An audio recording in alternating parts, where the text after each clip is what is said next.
Okay.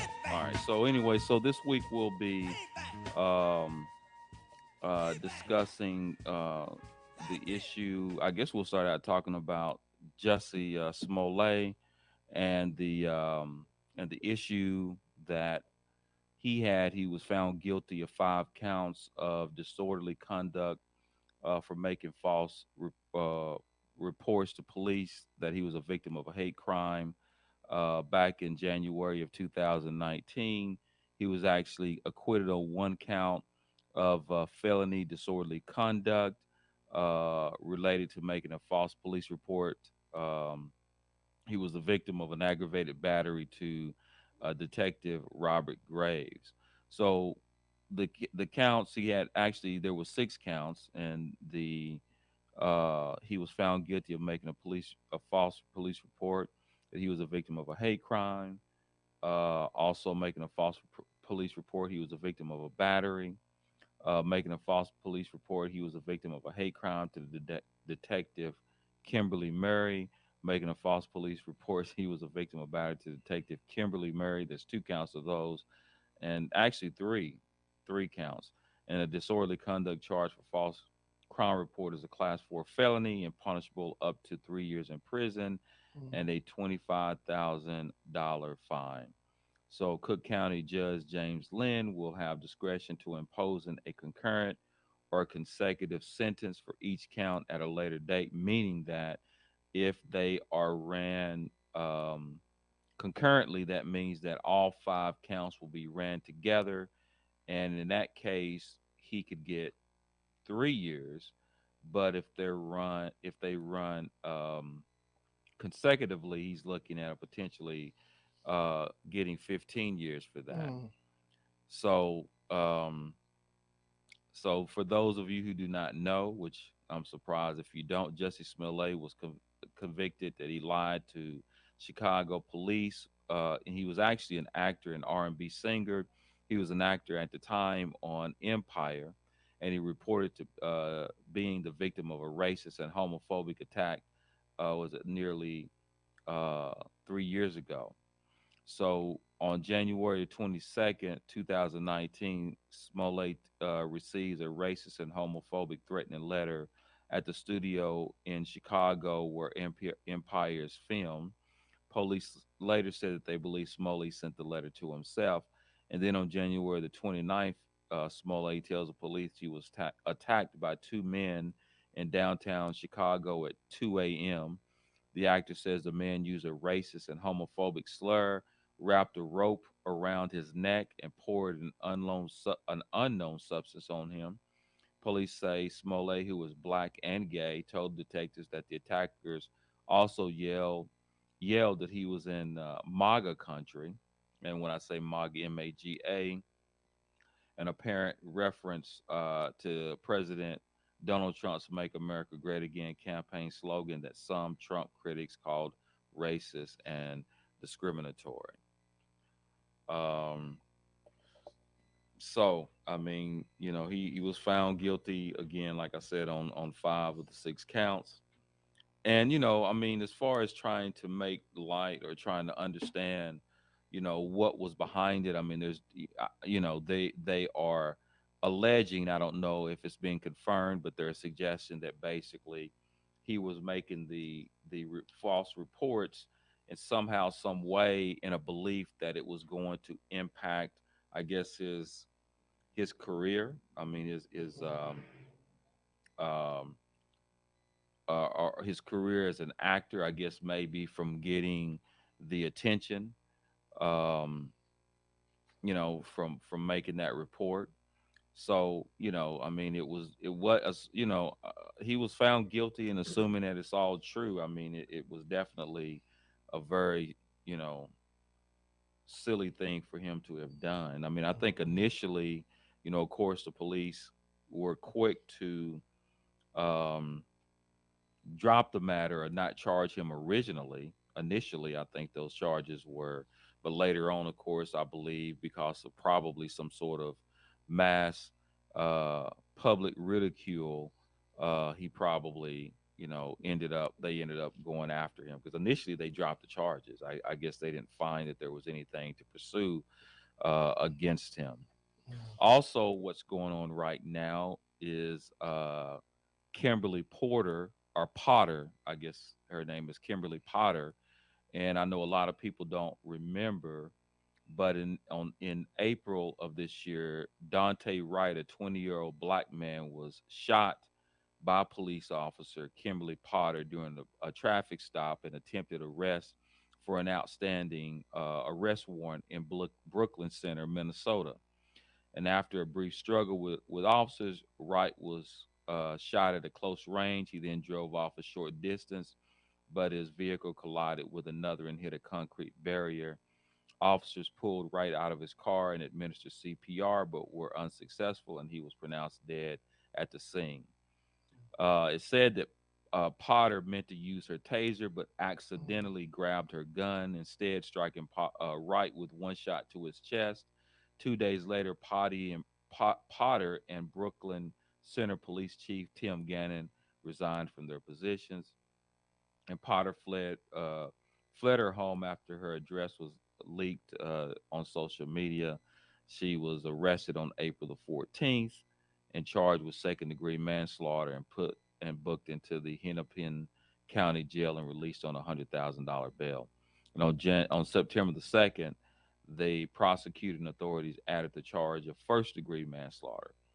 And so we have, all these somewhat high profile cases that are actually starting for some reason around the same time. We had Rittenhouse that just happened. We had the Ahmaud Arbery killers trial that happened uh, not too long ago, and then we've had the Jesse Smollett trial that just happened, and of course now we're having this particular um, issue that has happened. Now, as far as this whole thing about Kimberly Potter, I mean, I know that the charges is manslaughter, and basically, for those who don't know the differences between the homicide charges. Now, homicide basically is just the killing of one human being by another human being. So that's all of those are actually manslaughters.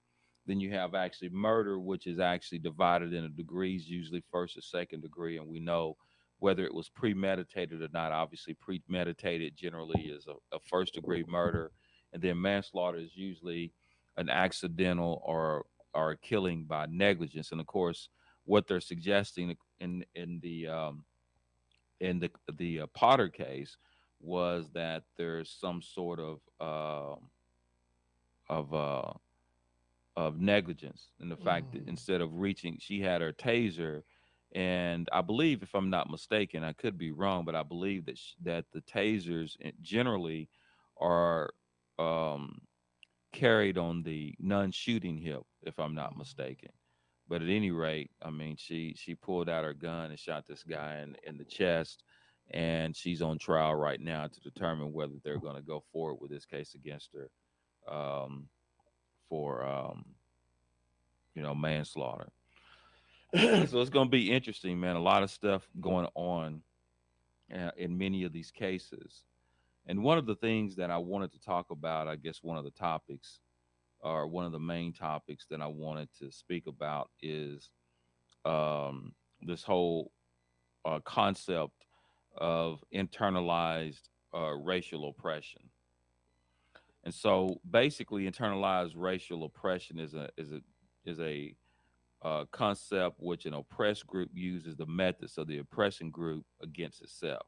Right. So, when one group perceives an inequity of value relative to another group, um, and they kind of like internalize the um, the ideas of oppression that is you know put up on them. They kind of internalize that. In other words, it's like self hatred, which I believe we oftentimes see in our community, is this whole idea of internalized racism. And I think that's a critical issue. And in fact, I think it's one of the issues that we very seldom talk about, Mhm. but maybe but to me, probably the most important issue, um, when it comes to this whole idea of this so-called racism, is understanding. I think for Black people, especially, and to some degree, the brown community, specifically the Latino community, I believe the whole idea of internalized racism is actually more dangerous than racism itself. And Mm. I believe that, that's a critical.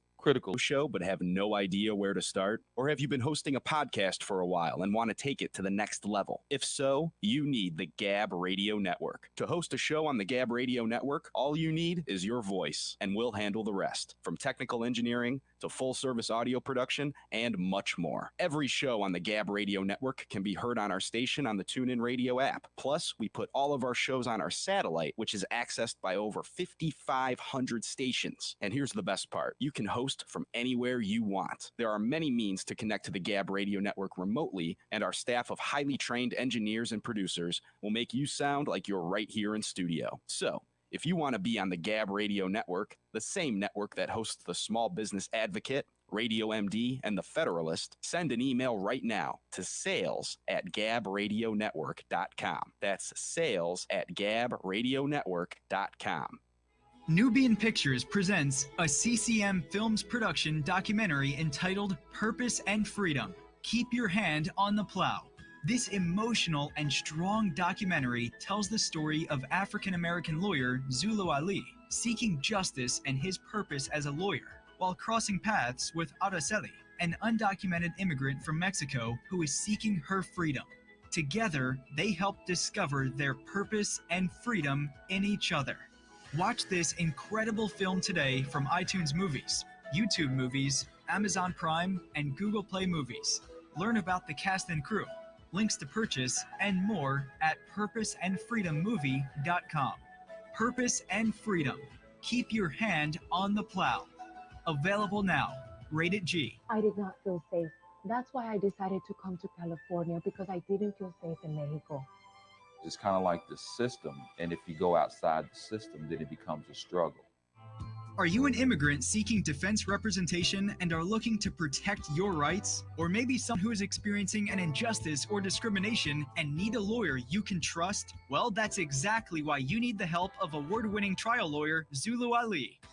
The law offices of Zulu Ali provides immigration defense representation for those seeking justice and looking to protect their rights. If you or a loved one needs professional legal advice and representation, then contact Zulu Ali. Zulu Ali's firm focuses on criminal law, family law, civil and personal injury, and international law. Zulu Ali is a former police officer and U.S. Marine, so you know you're in good hands, serving all of California and immigration cases nationwide, representing victims and suspects at the International Criminal Court at The Hague. Call Zulu Ali today at 888-682-3049 or visit ZuluAliLaw.com.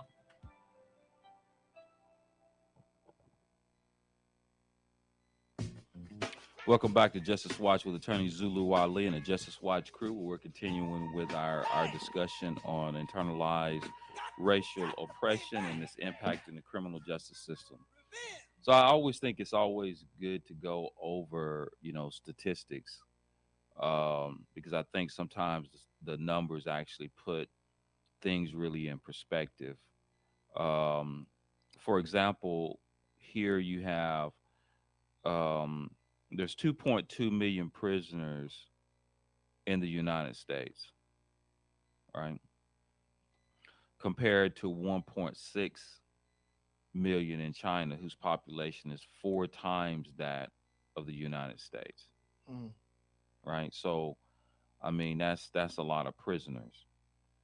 So, on one hand, if I'm playing devil's advocate, can you make the argument that the reason why, in comparison um, to other countries, the reason why, especially so-called developed countries, why the U.S. prison population is so huge, is because of freedom? Would that be where some of these countries are, we have more freedom. Now, I'm gonna actually answer my own question, and I'm sure that since I brought that up because I talked about China. So Mm-hmm. obviously, people are going to suggest that you're talking about China, who probably keeps a stronghold Mm-hmm. and their knee on the necks of their citizens, so to speak, Mm-hmm. which could possibly be true. However, I think that when you're talking about the other developed countries like um, especially Europe and some of the European countries and some of these other countries that have pretty much the same type of so-called freedom as far as um, you know that similar to what we have in the United States. The numbers is even much higher as far as the like if you compare it to the UK or you compare it to the Netherlands or maybe any other country, you're going to have a much larger number in the prison population, right?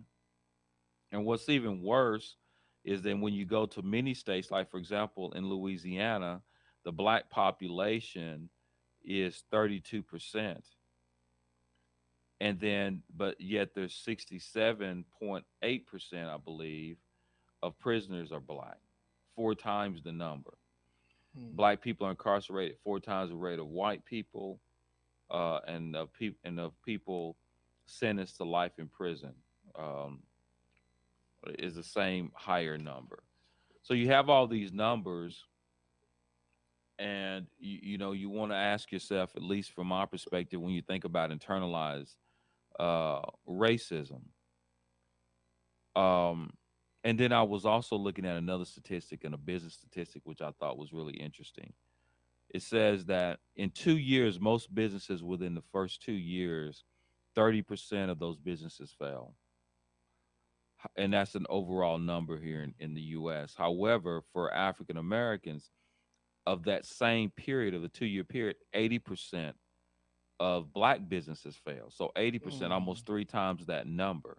However, what you have is you have such a strong consumer base within the black community. So the question is, if you have so much money in the black community, how is it likely that black businesses fail at such a higher rate? Why is it that black consumers marginalize and undervalue black businesses?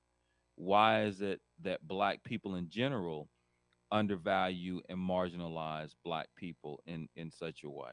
I mean, so how do you overcome that whole stereotype? When I mean, let's just be, we're gonna, we're gonna put the business out there. I mean, there's a lot of things that we say when you're dealing with black people. Mm-hmm. Yet oftentimes black people uh, pair it in, say in a way that in many ways is equal to or exceed what white people think of black people. Although, we hear those things like, black people, we always late. Don't leave it to black people to put something together. Don't put your money in black people because the black Mm-hmm. businesses are worse. I mean, and I'm using businesses because I think businesses is a good way of looking at it or giving examples of how the marginalization of undervaluing of our own people comes into play. Clearly, it is a byproduct of a bigger issue in this country of how we were taught in many ways to hate ourselves. Mm-hmm. But at some point in time, I mean, we went through the periods of the Black Power movement. I'm black and I'm proud, and many other movements too, and also the Black history and understanding the value of ourselves and the greatness of ourselves as people. But in light of that, there continues to be this ongoing problem within our community of this internalized racism of how we see ourselves, how we see other people, and that impact. So I guess we know what internalized racism is. I guess the first thing is to try to figure out, how would that impact? I mean, how do you see that as an impact within the criminal justice system? How would internalized racism impact our community from that perspective, at least from your opinion? Hmm. From a from a from that perspective, I think that I want to go back to what you was talking about in terms of the business, right?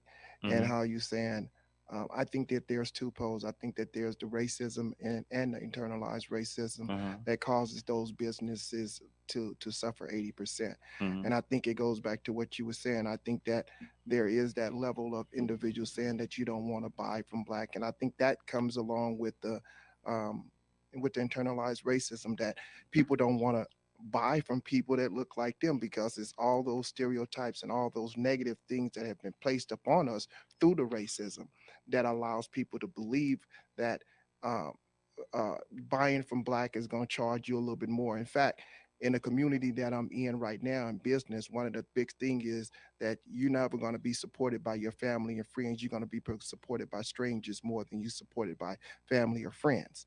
And Well, I think that that's that hate that comes in. before we go further with that. Now, I think a lot of it is, and sometimes it's not cost, isn't a lot of times, it's that you're going to get inferior products and inferior Hmm. service. Yeah, I mean, that's but something. that's not necessarily true. No, That's not but that's the necessarily true. thought That's process. just the thought process. But see, that thought process is what came on through the racism. That has us thinking the way that we think like this. Right. Now, I'm going to also play devil's advocate and ask this question: isn't there some truth? Is there? Do you think there's? They say that there's truth behind rumors or stereotypes. Do you think there's any truth behind any of that? I think yeah, there is some truth behind it to a Behind the certain. stereotypes that it's inferior, generally inferior products and services. Um, no, not necessarily along with the products and services. I think there's along the lines of Well, let me tell people will you this. charge you a little bit more. I can tell you this. Um,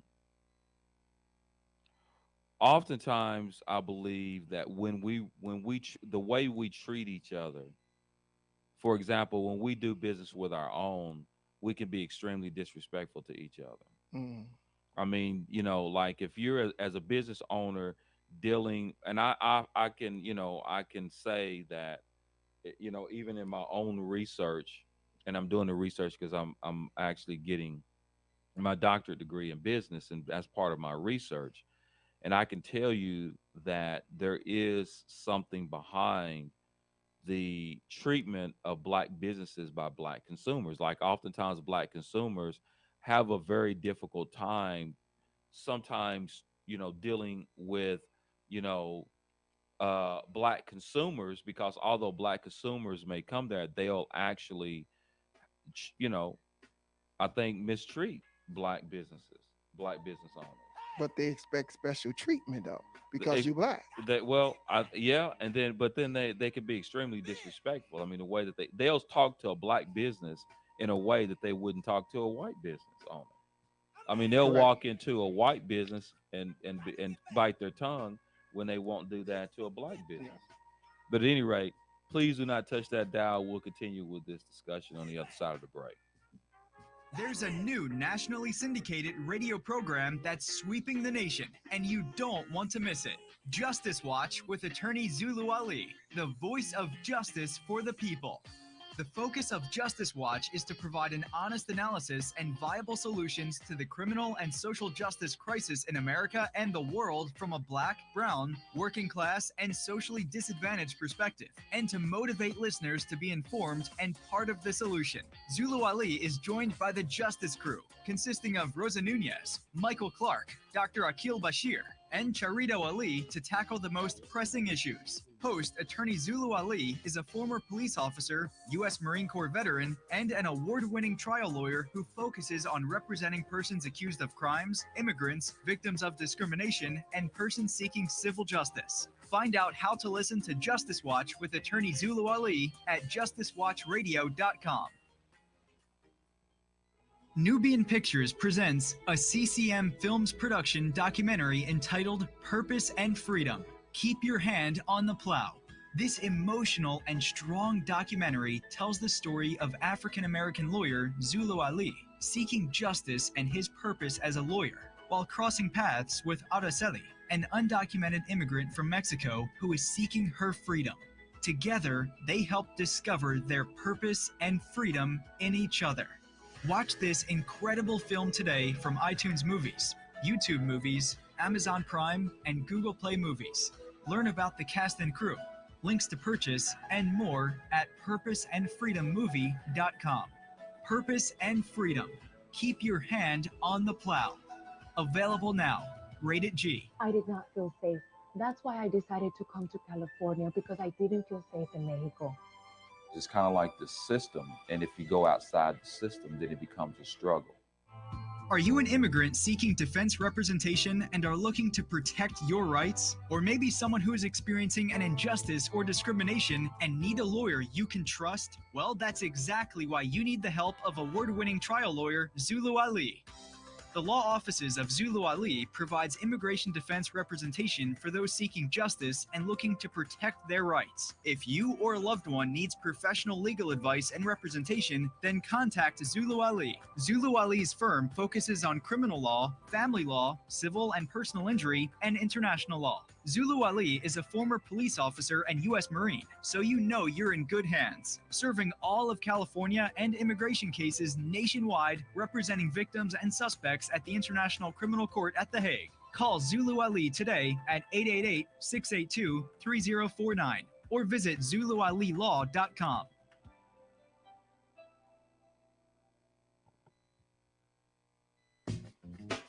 Welcome back to Justice Watch with attorney Zulu Ali and the Justice Watch crew, where we're continuing on our discussion on internalized racial oppression.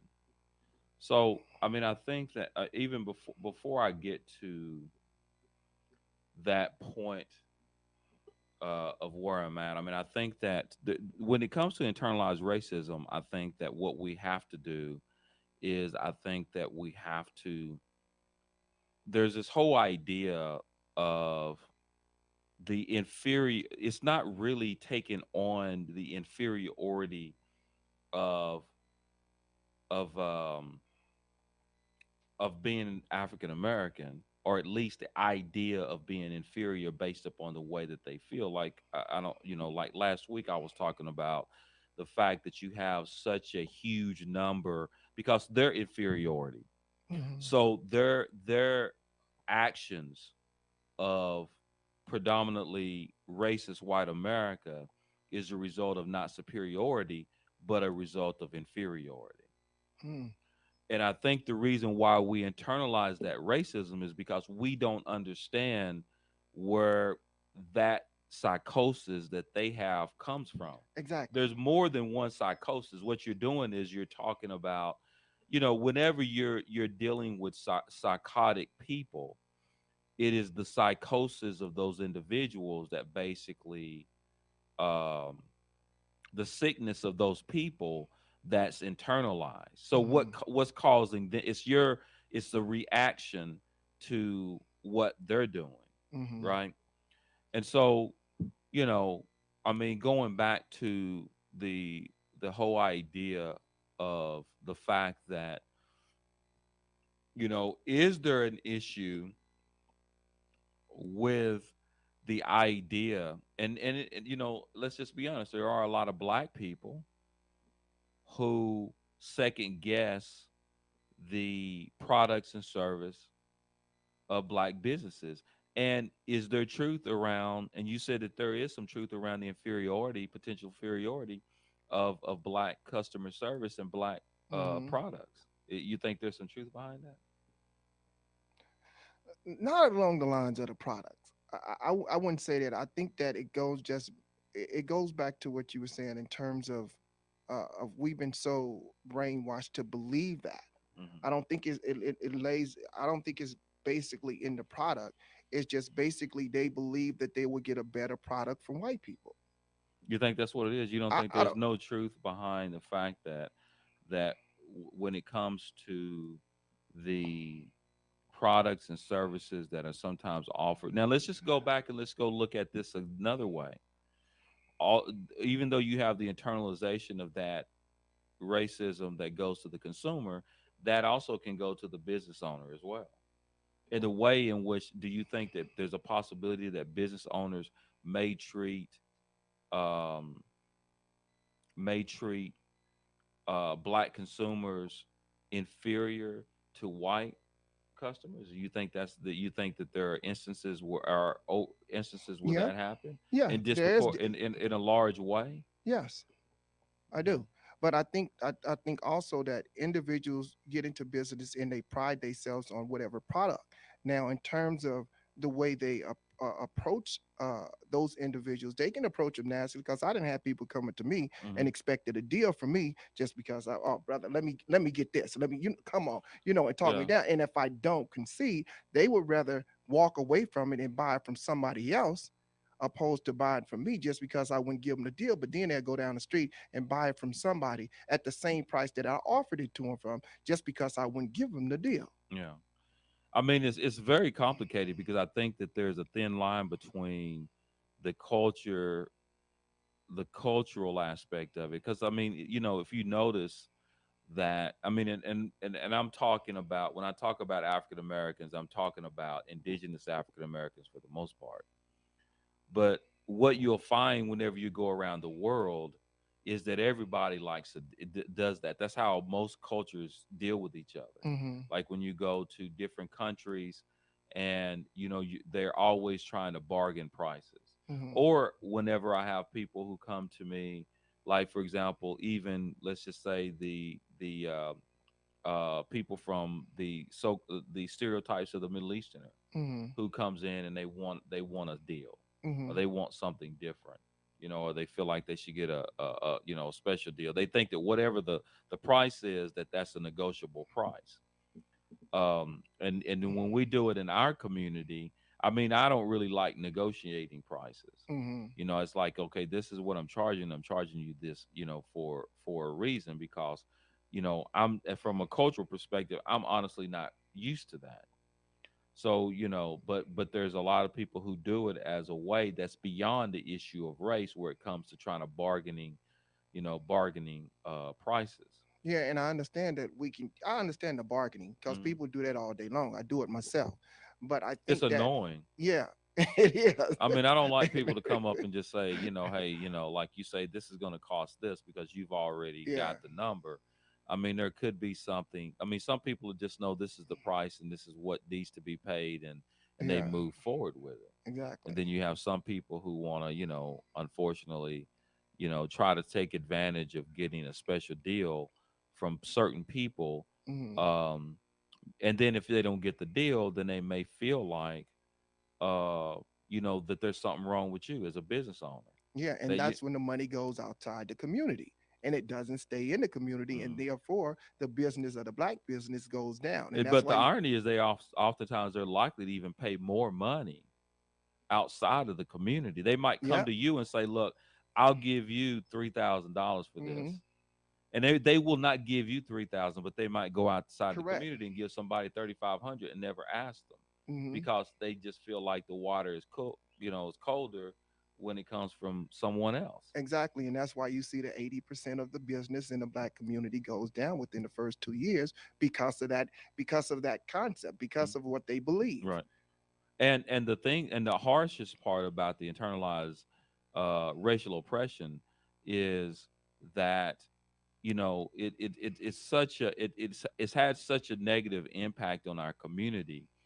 Then the question, when it comes to trying to determine a way in which to, and the problem with internalized racial oppression is that it's a psychosis that generally is never, it's not like someone's diagnosing you with it. Hmm.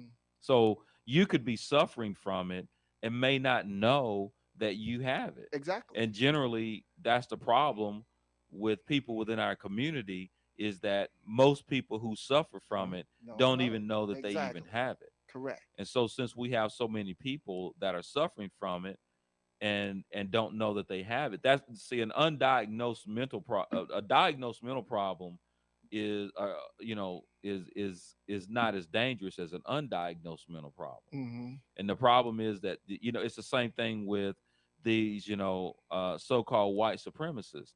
I mean, in some people, in some mind, you can be a white supremacist and think that you're not even racist, Correct. but because you're suffering from this psychosis, then you are impacting other individuals Mm-hmm. and not even having don't even know that you're part of the problem. Mm-hmm. And now obviously it's the same thing. It's like there's three types of racism: overt, covert, and unintentional. Unintentional racism is more potent than overt racism, just Mm-hmm. simply because you don't know what you're doing. The same thing when we have people in our community who are suffering from this internalized racial oppression and don't even know that they're suffering from it. But Mm-hmm. also, what's interesting is that it goes across paradigms within our community. It begins with our accommodationalist community. It also it also has an impact on our um progressive community, Mm-hmm. our Black nationalist Mm-hmm. community, our Pan Africanist Yep. community. It goes across the entire Sure. spectrum because when the irony is that oftentimes Pan Africanists and Black nationalists can display this internalized racial oppression in a way that is more dangerous than anyone else because they spend their, like, for example, have you seen those Black nationalists and so-called Black nationalists and Pan Africanists who make entire videos about coons, Mm-hmm. right? Yeah. So you're going to make an entire video about coons and put it on YouTube, Mm-hmm. but then feel like in your heart of hearts that you are pro-Black, but you always putting, always calling out Black folks, Mm-hmm. for what they're not doing. And oftentimes oftentimes it is not it is not really their disdain for this individual. It is more or less you seeing their success as your failure. It's more, a lot of times it harness this whole Black nationalist and Pan Africanist identity because they're bitter because they feel like they should be, more successful. Yeah. It's like the Jamie Foxx episode where the guy's supposed to be, pro-Black, and it Mm-hmm. was about not. I think they were trying to get him to eat something, or Mm-hmm. he was like gonna do a commercial Mm-hmm. for something where they were gonna sell out his people, Yeah. but the guy ended up going down there, and when they offered it to the Black nationalists, he took the job from Jamie Yeah. because he was, because as soon as the money came, as like I went down, like the whole saying, you went downtown to protest, and they were giving out government jobs. Mm. So, it's across the whole spectrum, Yeah. and it's such a, that's, I don't think it can be something that could be fixed with this whole critical race theory, which I think that there is legitimacy about utilizing that as far as educating is concerned. But Mm-hmm. when it comes to this internalized racial oppression, I think it's something that we definitely need to address and definitely need to understand, not from a perspective of of uh, of saying that we're incapable of doing anything, but from the perspective or understanding that it's just a byproduct, but that we can do so much more, and that they've convinced us that we are nobody when in fact we're better in many cases than they are. Mm-hmm. But at any rate, please do not touch that dial. We'll continue with this subject on the other side of the break. There's a new nationally syndicated radio program that's sweeping the nation, and you don't want to miss it. Justice Watch with attorney Zulu Ali, the voice of justice for the people. The focus of Justice Watch is to provide an honest analysis and viable solutions to the criminal and social justice crisis in America and the world from a Black, brown, working class, and socially disadvantaged perspective, and to motivate listeners to be informed and part of the solution. Zulu Ali is joined by the Justice Crew, consisting of Rosa Nunez, Michael Clark, Dr. Akil Bashir, and Charito Ali to tackle the most pressing issues. Host attorney Zulu Ali is a former police officer, U.S. Marine Corps veteran, and an award-winning trial lawyer who focuses on representing persons accused of crimes, immigrants, victims of discrimination, and persons seeking civil justice. Find out how to listen to Justice Watch with attorney Zulu Ali at justicewatchradio.com. Nubian Pictures presents a CCM Films production documentary entitled Purpose and Freedom. Keep your hand on the plow. This emotional and strong documentary tells the story of African American lawyer Zulu Ali seeking justice and his purpose as a lawyer while crossing paths with Araceli, an undocumented immigrant from Mexico who is seeking her freedom. Together, they help discover their purpose and freedom in each other. Watch this incredible film today from iTunes Movies, YouTube Movies, Amazon Prime, and Google Play Movies. Learn about the cast and crew, links to purchase, and more at purposeandfreedommovie.com. Purpose and Freedom. Keep your hand on the plow. Available now. Rated G. I did not feel safe. That's why I decided to come to California because I didn't feel safe in Mexico. It's kind of like the system. And if you go outside the system, then it becomes a struggle. Are you an immigrant seeking defense representation and are looking to protect your rights? Or maybe someone who is experiencing an injustice or discrimination and need a lawyer you can trust? Well, that's exactly why you need the help of award-winning trial lawyer Zulu Ali. The law offices of Zulu Ali provides immigration defense representation for those seeking justice and looking to protect their rights. If you or a loved one needs professional legal advice and representation, then contact Zulu Ali. Zulu Ali's firm focuses on criminal law, family law, civil and personal injury, and international law. Zulu Ali is a former police officer and U.S. Marine, so you know you're in good hands, serving all of California and immigration cases nationwide, representing victims and suspects at the International Criminal Court at The Hague. Call Zulu Ali today at 888-682-3049 or visit ZuluAliLaw.com.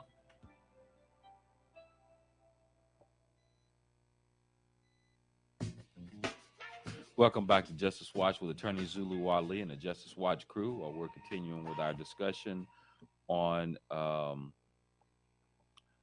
the internalized racial oppression topic. Now, translating that into because there's so many different ways in which, I mean, that's a clear, to me, I think that the United States is basically, for the most part, a country that is, for the most part, really a matter of money.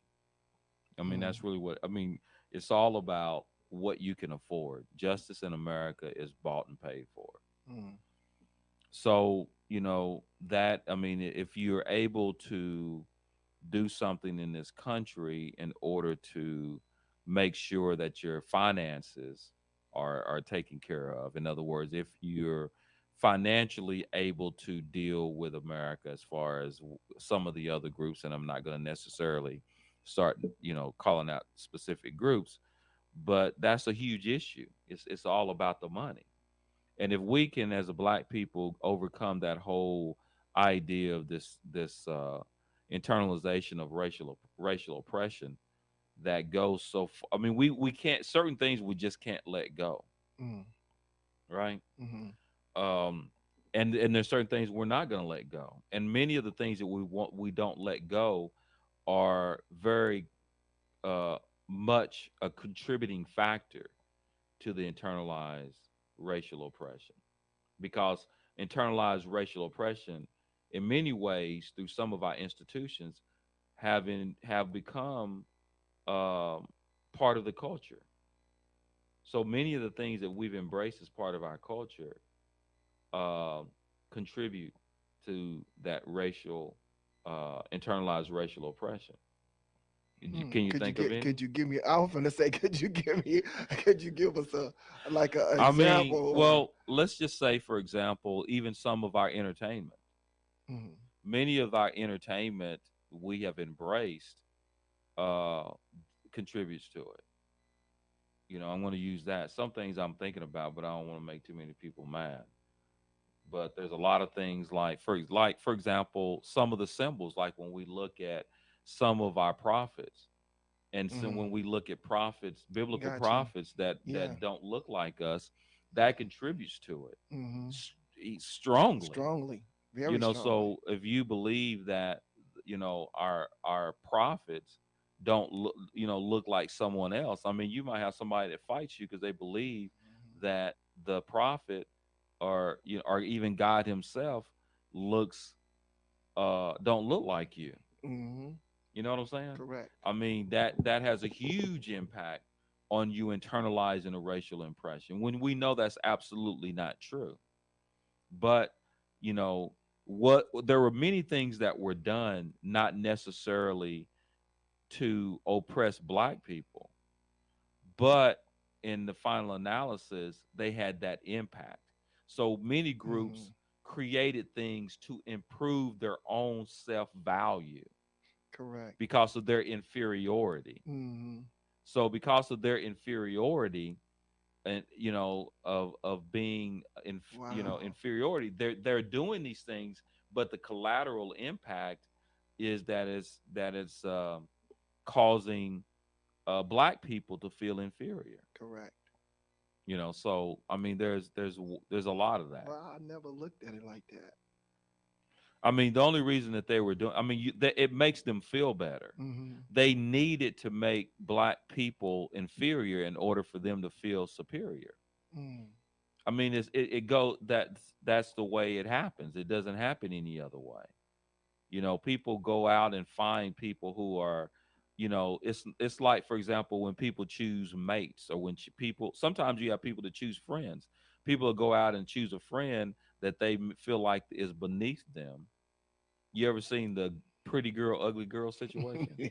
You know what I'm saying? Hmm. I mean, so sometimes the pretty girl will find the ugly girl, and they like hanging out with the ugly girl for no other reason that the ugly girl makes them look better, and then the ugly girl hangs out with the pretty girl because they think the pretty girl makes them look better.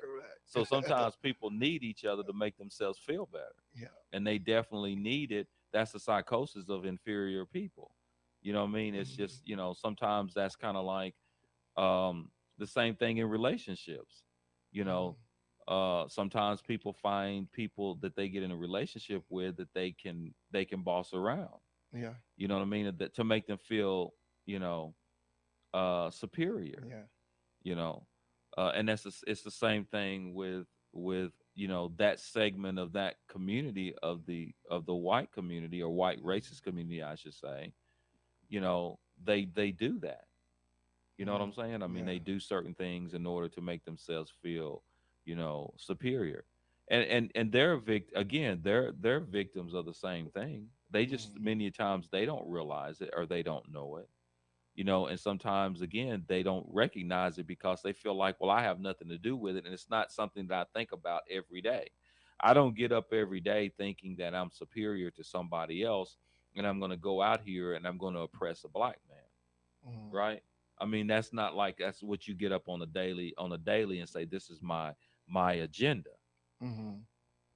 But you know, the reality of it is that because we live in a society that was built that way, then you know, um, it just works its way out that way. Hmm. You know what I mean? So in other words, just as we have to go out of our way to try to make things fair and equitable for our people, and look out for, when I say our people, I'm talking about specifically, you know, whether whatever marginalized community that you're coming from, you know, but sometimes that can translate itself into racism, Hmm. because somebody that may be Korean or Chinese or any other group, because of their own agenda to uh, so-called uplift their own people, it could have the collateral attack of oppressing Yeah. somebody else. Is that Correct. possible? Is that what happens? It happens, but I don't think it's intentionally done that way. I don't think people intentionally doing it as far as uplifting their people with the intent of making another people Mhm, feel inferior. I mhm. think they just do it in order to upbring their people so they can get their situation a little bit better. Yeah, You know. you're right. I mean, I think that when you think, I mean, the way that you can look at, um, I think colonization, the process of colonization really gives you a blueprint to truly understand how this really works. When you think about the colonization, of, let's just say, the continent of Africa, and you think about the colonization that took place, it involved an attack on culture, which encompasses language and religion. Hmm. So, is that an accident that someone goes to colonizes a particular place to extort their resources and oftentimes their labor and imposes their own culture on those people? Was that done as an accident because they thought they were Mm-mm. giving them something special, or was that done for the purposes of controlling them? Controlling them. Exactly. And I Control. think that's the same thing. I mean, you have to ask yourself this question: do you understand? People don't. I mean, in order for you to control a human being, to be a slave against their will, that's more than just. It takes more than just a physical oppression. Hmm. There's more to it than that. You know what I mean? Yeah. Well, I don't run out of time. All right. Well, I want to thank you for tuning in for this edition of Justice Watch. We'll see you next week, same time, same place, same channel. And until that time, stay blessed.